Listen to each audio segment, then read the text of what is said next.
La S t E. on d of sh aim. Can you draw Bolosies of all of our total drama? Oh no! I'm just gonna take the art I already did of you guys and just find like some like That's bald fucking nightmare software fuel. and just Except for Heather and Lindsay, who are sitting off alone. Lindsay is swatting flies. Yep, I know exactly what you're talking about then. Yep. So, what are we talking about? don't worry about it. You'll get there. I'm worrying. What are we talking It's about? fine. Get there. It's fine.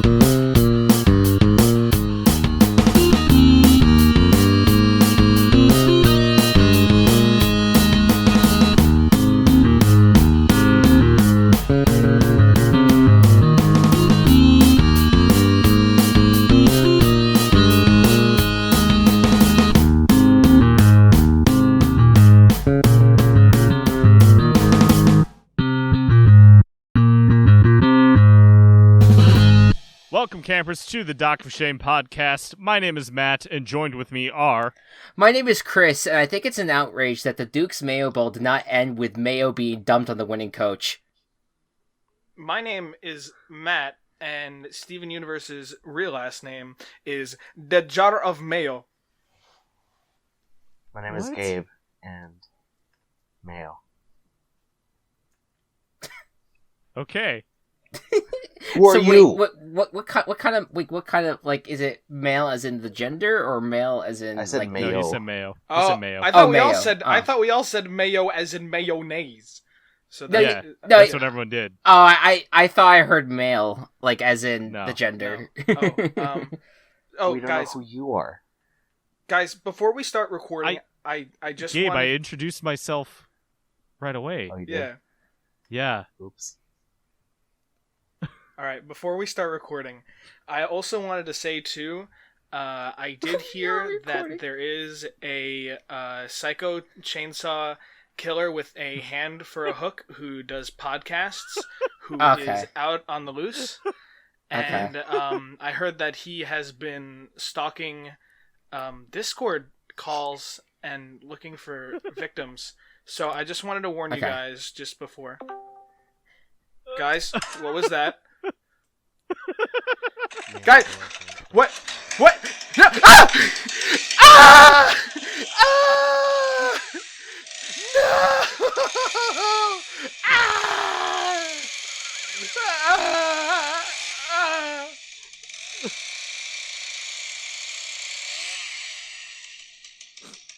I haven't been able to keep a composure because you said hand for a hook.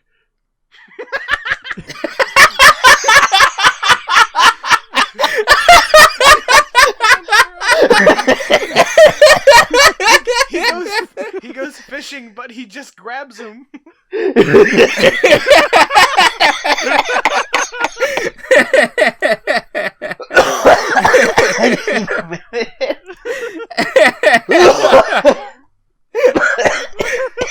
You know what? I had other things I wanted to say after that bit, but I think that's a good close. That's a good way to close that one out. I'm dying. Today we are talking about the Halloween special of Total Drama Island. Did this A actually show- come? Did this actually come out during Halloween? It came out in October in the United States. Oh, okay, thank you. Yeah. I can feel my brain throb.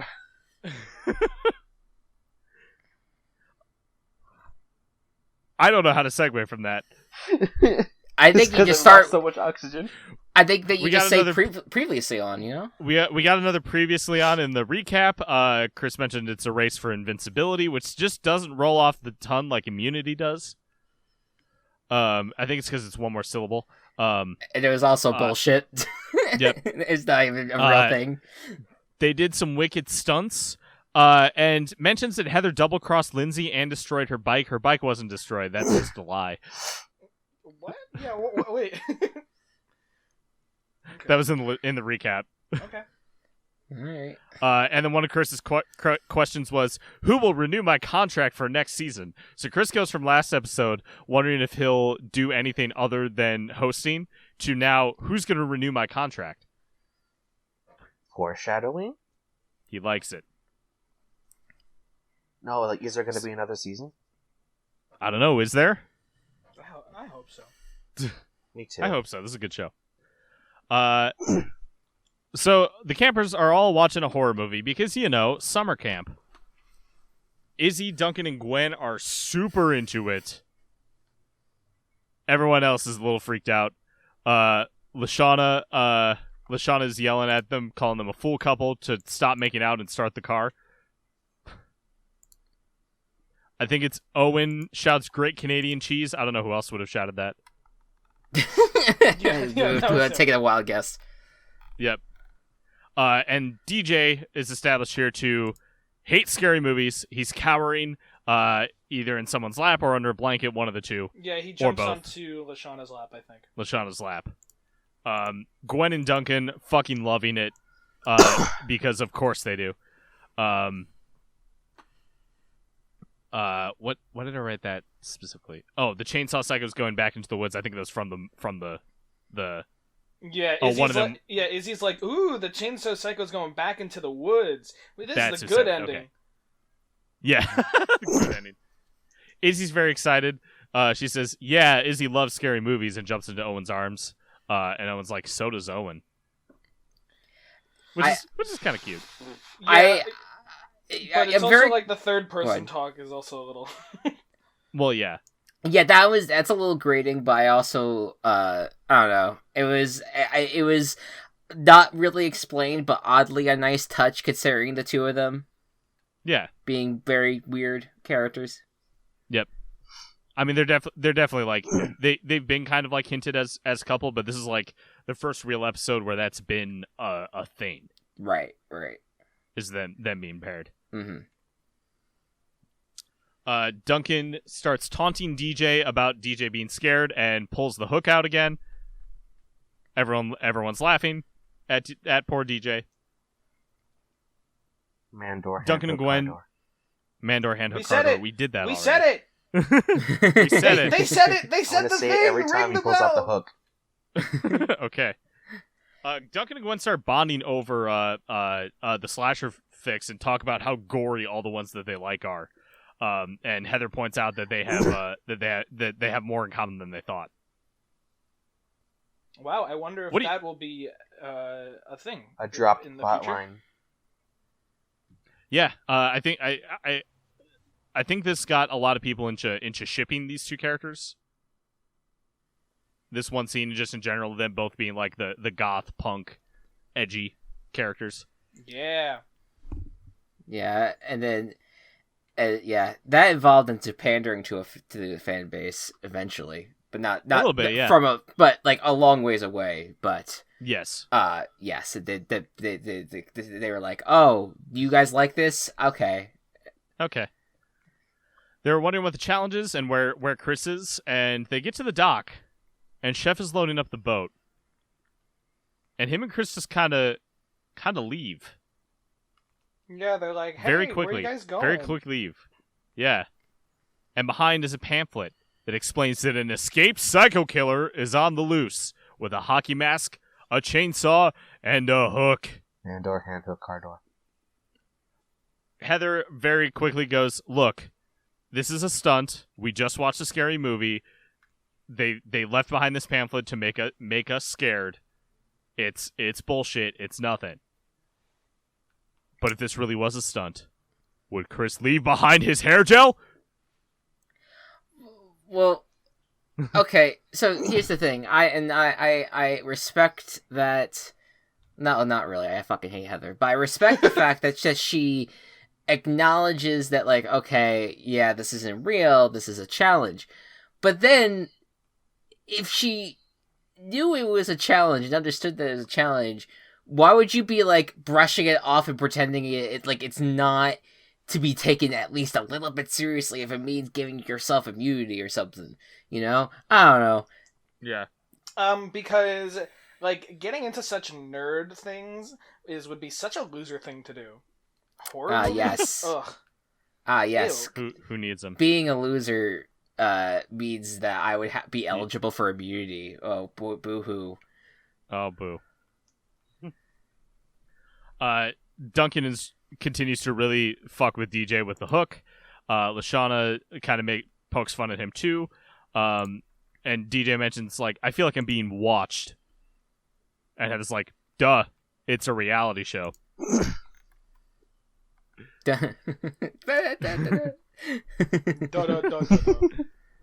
Turns out Chris is still on the island in a tent watching all of them on camera. And Heather makes a comment about next time try to rent a movie that takes place at a summer camp. And Chris said that he tried, but they were all sold out. Shows how low the budget is for the show. Yeah. And the bossy mean chick seals her fate because Heather decides to go away from the group and go shower on her own. Yeah. At this point, the whole... What? No. I'm just saying, like, this is exactly like you're not gonna take it seriously because you think it's the challenge, and then at the same time you're not taking the challenge seriously either. Right. Yeah. Well, I don't. Yeah. Whatever. They go back to the camp to start talking strategy. Duncan and Gwen, of course, take over because they are the horror movie buffs. And as they do, before they get there, Izzy pulls Owen away. And they start they start walking they start walking alone. And Owen's talking about how he ate 200 dogs at a challenge. 198 actually, since hot two of them dogs squirted back up his mind you. nose. Hot dogs, yes. He called them dogs. Yeah. Fun on a bun. Is he still talking in third person? Like, Izzy's walking in the woods, and they're still they're still out there. You know what? Gwen is going over. I'll take them talking in the third person, being like, "Oh, Izzy likes," instead of them being like, the Izzy likes. The Izzy likes? Yeah. Gwen is going over the horror movie rules. 1, do not go off on your own. 2, if you do go off on your own, don't go into the woods. And 3, if you do go into the woods, never make out in the woods. Where's Izzy and Owen? Breaking rules 1, 2, and 3. That was a good bit. That was a good bit. Owen's climbing a mountain. He kind of asks Izzy, like, does this feel wrong to you? Like we shouldn't be making out in the woods when we're in a horror movie. And then Izzy's like, but we're not making out. Oh, you want to make out? And Owen goes, yes. And then they jump into a bush together. She grabs him single-handedly, and he flies into the air. Yeah, no, Izzy has the strength of 1,000 trucks. Yes. Can I just say though, like, and I'll talk about this at the end when we do the ratings, but I haven't really laughed at many parts of this show to this point. This episode gave me like multiple times where I actually laughed out loud, and because I think that it was a lot. The Owen Izzy bits worked really well. And then there's stuff at the end where we'll talk about too. But there's some of the best writing I think took place during this episode. It was really good. No, it's very, very smart. But as they're in the bush, Chef is there, and he's got a chainsaw and a hockey stick, and starts to chase them. And they're running hook for a hand. I almost said hand. They're running for a really long time. And Izzy mentions that horror movies like to extend the running scenes because it gives them time to build up to a good wipeout. And then Owen falls off a cliff, repeatedly getting hit by cactuses, whatever the fuck else, and then a landmine landing on a campfire at the bottom. And his response is, "Ow, my spine." But it's so prolonged, and Izzy is just bent over, hands on knees, just watching it from above to just see what's gonna fucking what's happening to him. God. And then she jumps off too. I'm coming, Owen.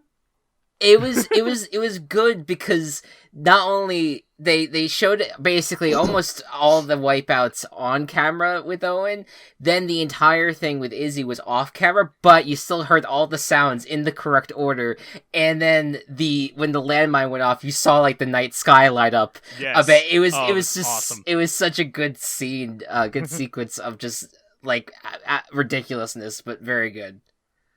Yeah. Chef comes back up to them and Owen shouts, "Owen's too young to die. Here, take Izzy," and then starts running. Shoves Izzy into Chef and then runs into Chris's viewing tent. Y'all wonder why I don't like Owen anymore. And Owen's freaking out to Chris, saying like, "Dude, there's a guy with a hockey mask, a chainsaw, and a hook." "Yeah, right there." And Owen's freaking out, and then Chris is like, "Owen, calm down. It's Chef." They got punked. Owen and Izzy are now out of the challenge because they were caught by the psycho killer. We officially get the challenge now, which is to watch a scary movie and then survive one. And then Izzy is very mad at Owen that he sacrificed her, and he's like, "Haha, for the love of Peter Pumpkin Eater."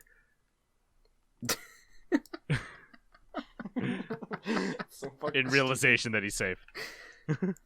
So, one thing that bothered me originally, I was like, why would, like, Izzy just go, like, just bring Owen into the woods? It's not like she's trying to be a dumb teenager, unlike Owen, who just forgot for, like, most of that there was the psycho killer on the loose, you know? She is, like, smart enough to be able to recognize, you know, she's putting themselves in danger, but then I realized that this is also her being smart because she knows that there's no psycho killer, and she knows that, like, she'll be fine because, like, she knows how to, like, handle shit, and it's much more she wants to put Owen to the test and see how he'll react to, you know, coming into contact with a killer, if he'll protect her or if he'll, you know, try to run away with her and try to be smart. It's like when you were on an elementary playground and you were trying to impress a girl, and so that way you would like jump from like the highest point of a playground set, you know, that sort of thing going on. It's basically like young Izzy basically trying to get young Owen to impress her in some way. Yes, except Izzy planted the monkey bars in place and knew that this was a staple that he would be pressured into doing. Yes. Because Izzy is 5 steps ahead. At all times. I also enjoy that Izzy, Owen then is like, when after the Peter Pumpkin Eater line is just like, does that mean that I won't get to, whatever, like first base or whatever the fuck it was called? He's like, is Owen getting to, Owen's not getting to second base, is he? First base? Is he getting up to bat? And then she just punches him. Yeah. It's the best. Me as a kid being like, what does that mean? Yeah, I think that not a lot of people would know that. Not a lot of kids would understand that. I feel like it is referenced in like so much media, even like especially kids media, and I think it's partially just like, hey, this is what the term was when the adults writing it were that age. Right. Yeah. Right, so. and like I think it just has become like commonplace. I always just think of that one Meatloaf song, which fuck Meatloaf, but like that one Meatloaf song where they actually like get like a baseball announcer. They hired him to like do like a call of a baseball game while to insinuate that the two singers were having sex. I forget what the hell the song was called. A Paradise by the Dashboard Light. That's it. Ah. Yeah, that's that song. We get a transition scene of Chef who's in front of the moon with the chainsaw active, kind of like he was howling that one time. Back to all the rest of the campers still at camp. Where's DJ and Jeff? And DJ had to take a leak, so Jeff went with him. They didn't go off alone, to be fair, so they're fine. DJ and Jeff are outside the bathroom, and DJ is very much trying to get Jeff to agree not to leave. And then there's an ice cream truck noise, and Jeff just runs away. to get the ice cream truck. How is Jeff not eliminated by now? Yeah. How did Jeff of all characters last this long? He should have been gone out. He should have gone out with fucking Tyler. I mean, honestly, he is that level of dumb. And in the bathroom, DJ sees Heather in a face mask, and when he realizes it's her, he continues to scream. By the way, for those who are not knowing of any reality outside of COVID, that it is a moisture face mask, not the face mask that covers your mouth. Yes. Just need to clarify. Yes, fair. Yeah, fine. That's good clarification. Yeah. Exfoliation mask. Yes. So he runs out of the bathroom and leaves a DJ-shaped hole in the wall, and is screaming and running around the island, including underwater, and we get an extended cut of him just fucking terrified running around like this. God, that was a great bit. Yeah. Just him running.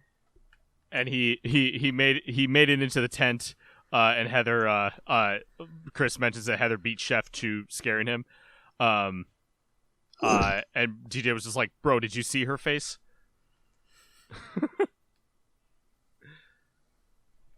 Gwen runs to check to see if anything was wrong and goes through the DJ-shaped hole. Heather's there alone, and she's just like, can I just have my shower in peace? And Gwen lets her. And then we get a Psycho parody where Heather thinks it's Duncan trying to mess with her, but it's actually Chef. She screams, and then we cut to Heather in the tent now with her mask still on, terrified. Just a real quick clarification. So is it that they can't, like, what? I mean, I know that we get to see some of it at the end, but like, is it like they can't run away, or they can't reach the tent is when they get eliminated? I believe it's the last person to be caught by the psycho killer. Okay, wins invincibility. So technically speaking, if them running into the tent is them quote unquote being caught. Caught, yeah. Okay. Yeah, because they were running away from him. Okay. Yes. Just making sure. Except DJ, but right. Back to the group. It's just it should have been Lashana, Duncan, and Gwen, but Lashana went to go get some chow, and Gwen is pissed that she went there. And just in the kitchen, there's just some fresh brownies just laying there. And then we hear, Lashana, brownies. This is the same voice actor who does Owen and Trent. Can you tell? Yeah, I could tell. Makes sense. It took a second watch, but I could tell. Gotcha.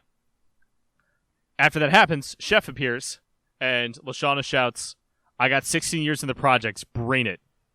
And then starts running from him. Still ends up losing, but she's got brownies. Yeah, there you go. Chris even compliments her, like, nice call, getting like the snacks. Yeah. Heather wants to go remove her mask because it's chafing and cracking. And DJ's like, please let her go do it. We see on the monitor that Jeff is just being nonchalantly followed by Chef. Asks him if he saw an ice cream truck. And then after that realizes that Chef is supposed to be the killer, and he's brought in upside down, being held by the feet. By his feet. Or his ankles or whatever. And DJ chastises him, and he's like, you know the rules. You never leave a brother when he's taking a leak. Real homies pee together. We see on the real homies aim together. But don't let the streams cross or whatever it is. Oh shit! Don't cross the streams. On the camera, Duncan and Gwen mention, well, Jeff and DJ are probably gone because the party guy is usually the target right after the big lovable jock. And DJ in confessional just goes, now she tells me. Like it would have helped. He would have just made him more scared. Right. So Duncan and Gwen are the only ones left. Duncan decides to make a fire because he likes burning stuff, and won't tell her why he went to juvie. I think she was like, "Oh, it was arson why you were in juvie." Then we hear the voice again go, "Duncan, Duncan, Duncan, juvie, juvie, juvie." Is it ever revealed what he went to juvie for? I actually don't remember off the top of my head. It's for litter. We'll find out.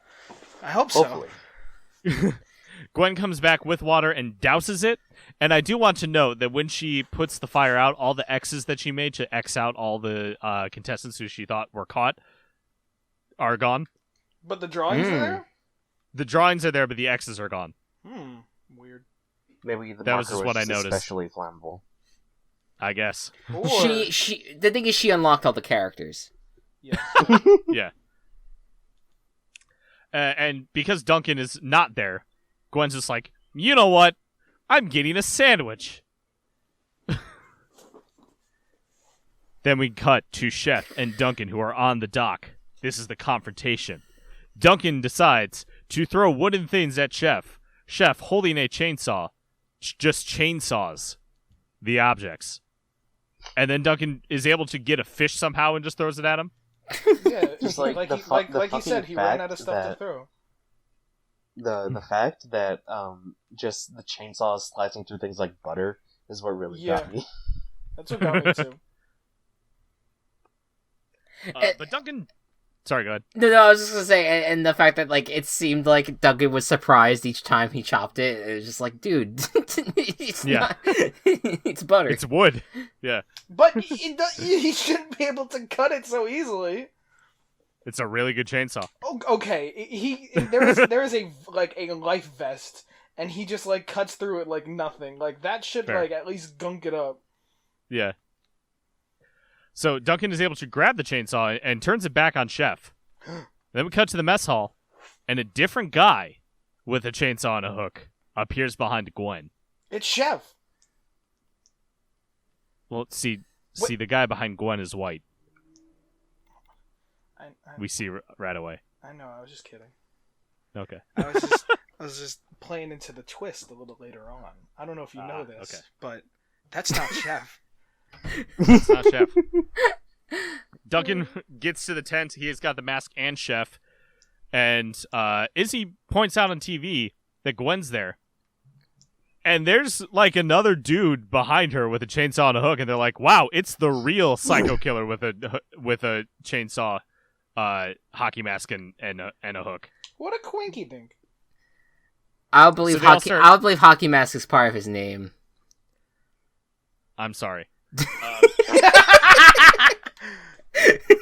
think I missed the joke. What happened? Oh, I said he was a guy with a hockey mask, chainsaw, and a hook. No, it is hockey mask, chainsaw, and a hook. I think what killed me though was just Chris being like, I don't think that's what it is, and then just Matt just, I'm sorry. That's what got me. I'm sorry. Chris says to Chef, "This could be really good for ratings or really bad for lawsuits as they're going in there." Mm-hmm. Gwen, meanwhile, thinks that this guy was hired, and is like, "Look, I know that I know that they don't pay very well, but you should really invest in a dental plan and some toothpaste." Damn. And then they give the killer a confessional where he like sniffs his hand, sniffs his breath. Oh. But Gwen has no fear. She just said, "You want a sandwich before you impale me with your hook? I know you're an actor with a hook prop." And then he takes the hook off, and there's no hand there. Oops. Oops. What? Then everyone's in the doorway, and they all yell, "Gwen, that's the real killer!" And she just like kicks him. Like 5 fucking times. Well, yeah, she 5 times in the screams, face. and then he goes to attack her, and it just boom, boom, boom, boom. Yeah. And then someone else could probably do the voice better than I could. Oh! That really hurt. I was treated way better in prison. I was treated way better in prison. So this psycho killer, actual real one, murderer, gets kicked in the face by a 16-year-old, and then was like, I was treated way better in prison, and leaves. So I was laughing so hard at this one. It was just like, it's so absurd. DJ fainted, by the way. Of course. But because she was the last one, and because she, like, actually did something to an actual psycho killer, she gets invincibility. And we cut to the voting ceremony, and it is DJ who is now walking the dock. The explanation was that even though he didn't even have a confrontation with the killer, he was still the coward, the most cowardly, and they decided to vote him off this time. Okay, yeah, I will say, like, I enjoyed this episode overall, but once again, not to nitpick every single elimination that this show provides, because at this point it's absurd, but, like, it feels like the plot point that they were building upon, where the guys had this solid 4 that they were building towards, like, that was a very prevalent part of at least a few episodes, got completely tossed aside. Doesn't matter anymore. I don't think it's ever mentioned again either. It's like, what do you mean? It's like, and they're like, oh yeah, DJ's too scared. Bye. And it's just like, okay, Bye. cool. Yeah. I guess fine. I mean, it's Duncan's better. like, well, it's better than, I guess, than the Lindsay elimination, but it's still like all that plot just poof gone away. Bye bye. Yeah. That's my favorite part about Total Drama, when they build up something and then it just doesn't do anything. Just nothing happens. I don't know if it's my favorite part, but I understand. As DJ's leaving, we hear the voice again go, total, drama, island. And it's the fucking psycho killer just watching the elimination, and then he, like, goes and turns and he's like, ow, that really hurts. Is it bleeding? And that's the episode. So I like how in the DOC of shame, you wrote "what the fuck" right after that. I wrote what the fuck, because it was such a weird ending. Yeah.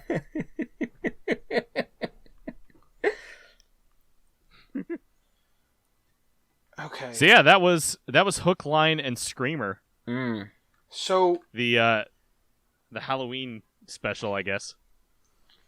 So this episode implies that Chef and Chris saw an actual, like, newspaper story that was like, oh, there's a psycho killer on the loose with, like, a chainsaw and a hook. And then they were like, hey, you know what'd be funny? And they did all of that, and then they left behind, like, the real newspaper, and just to, like, scare them, and then the guy ends up showing up anyway. And but the guy has also been paying attention enough that he was the one whispering the entire time. So he was listening to Gwen and Duncan's conversation about Duncan. Yep. Juvie. Juvie. And unless he's just a big fan of the show. And also with the brownies. Brownies. Did he bake? Brownies were there. Did he bake the brownies? Did he bake the brownies? Because even Chris was surprised. He was like, "Ooh, nice." He's like, He's a really kind killer at heart. He wanted just to go to culinary school, and then his life got a little off track with the killing and stuff. Life got. Yeah. Go ahead. I also did think that it was funny that he and Chef had the same silhouette. Of course. Well, that was the point, though, wasn't it? Yeah, no, that was the joke. Yeah. This has also been another episode in which Chef has not talked. This is brought to you by Chef Watch. Which is wild, because he's a major part of the episode. It's just Chef in his hockey mask, just going across the screen a bunch of times. People being like, "What? Well, Chef couldn't talk. Maybe his voice actor." This was a DJ episode.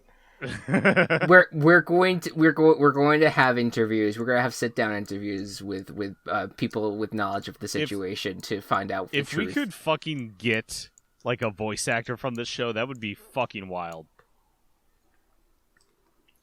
Matt, I have a surprise. I don't for think you. we can, but who would like to start with their rating? I'll Hold start on, this time. Wait. Oh. Before we do rating, I know we were talking about voice actors on the show, and Matt, do I have a surprise for you? Look who just joined the call. Oh my god. Who's there? Who is it, Chris? It's the psycho killer with the chainsaw and a hook that nearly killed Matt earlier.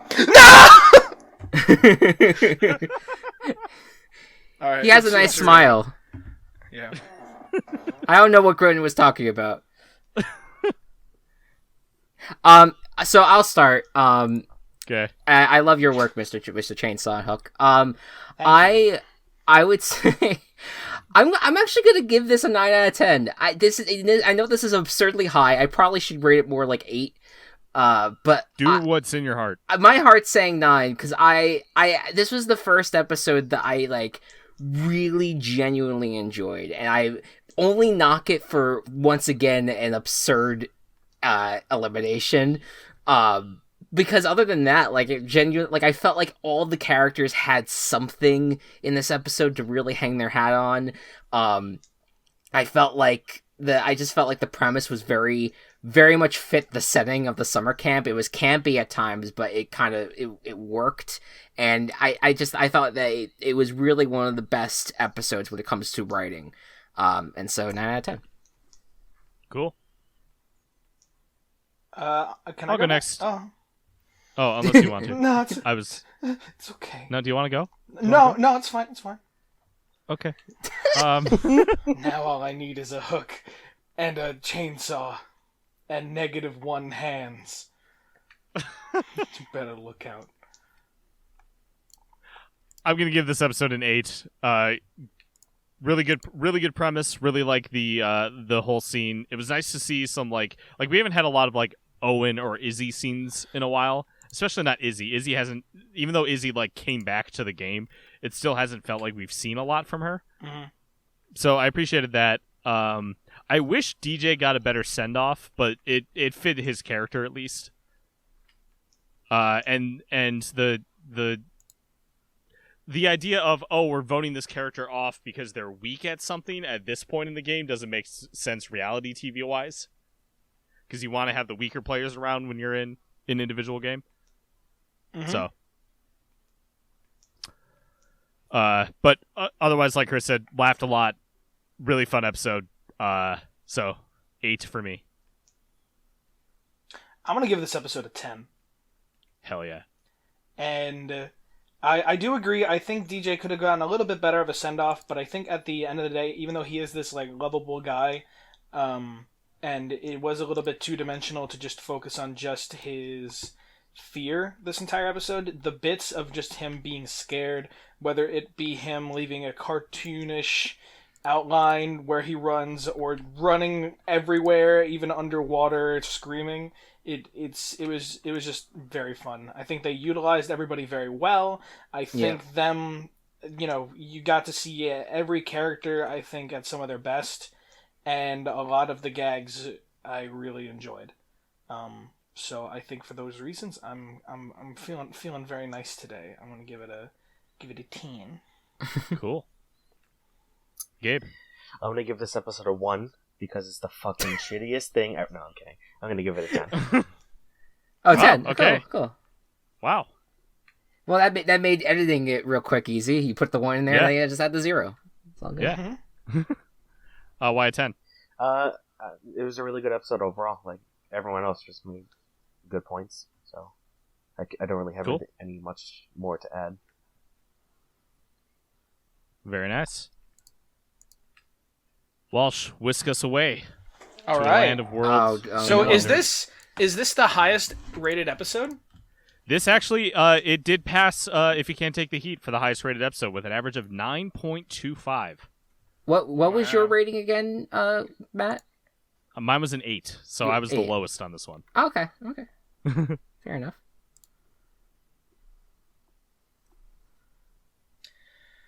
Okay, I have one. Okay. Sounds So very I realized that the episodes get weirder as the show goes on. So here we're going to jump to, I do believe this is season 2. Yes, season 2. Oh no, I lost it. Where did you go, little guy? There you are. Season 2, episode 28, episode 79 overall. This one comes in from Miles Smith. Thank you, Miles. This episode is titled, Dude, Where's Macaw? Okay. So the last word spelled Macaw. Like the bird. Yeah, like the bird. Like the bird. Dude, where's Macaw? After Harold and Duncan accidentally see Chef playing an old game called Macaw Wash and used to be an old champion of the game, they challenge Chef to play a name game called Pain Apple against the reigning champion of the game, Beth. There were so many words and puns in that one sentence. So, Chef is an old champion of the Chef- game, Macaw Wash. Macaw Wash. And so they want to pit him against the champion of this new naming game that Beth is great at called Painapple. Painapple, yeah. And yeah. Okay. Okay. It makes my brain hurt. Oh whatever. shit! Holy shit! What the fuck? I jumped to the What? Okay, so I've now made a habit of jumping. of jumping to the Total Dramarama, fandom wiki, just to see if I can get a little bit more. This is the one sentence summary. While trying to defend his elite gamer status, Chef uses an old cheat code that brings a dangerous avatar to life. What the fuck? Bro. That is wildly different than the first one that we got.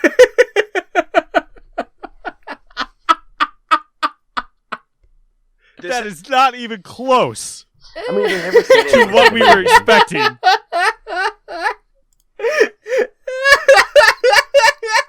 I didn't even think of the game. Wikipedia, you can't lie to us like I this. didn't even think of the game as like being a video game, and oh my god.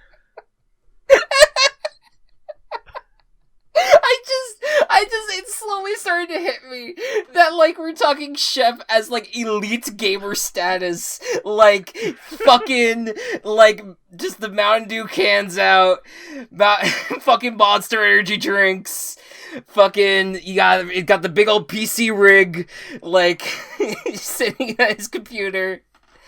I can't, man. I can't.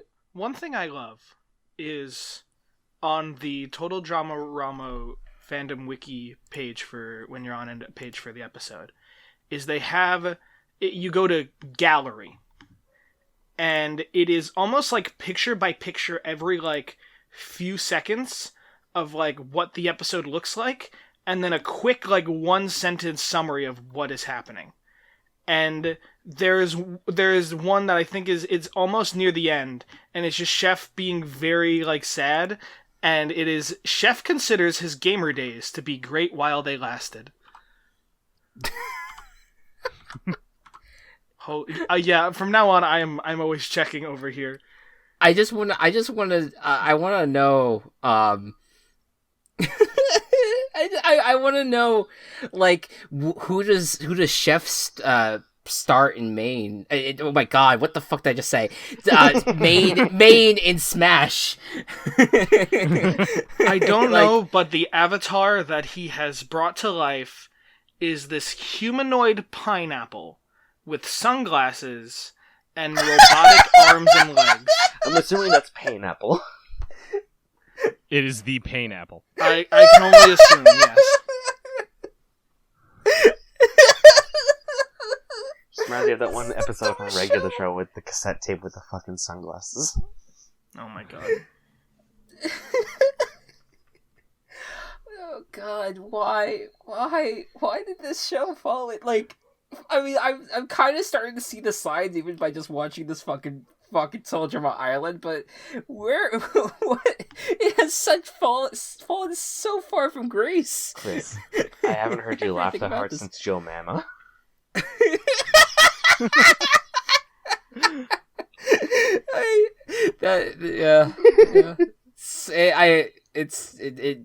There's just things stupid shit like that just tickles my funny bone. I think that's why I enjoyed this whole episode. Yeah. This has been the Doc of Shame podcast. Go protect your elite gamer status, and we'll see you next time. The Doc of Shame podcast is brought to you by Team Chaos Productions. Find us on Twitter @Doc of Shame, and find more of our work at Team Chaos Pods.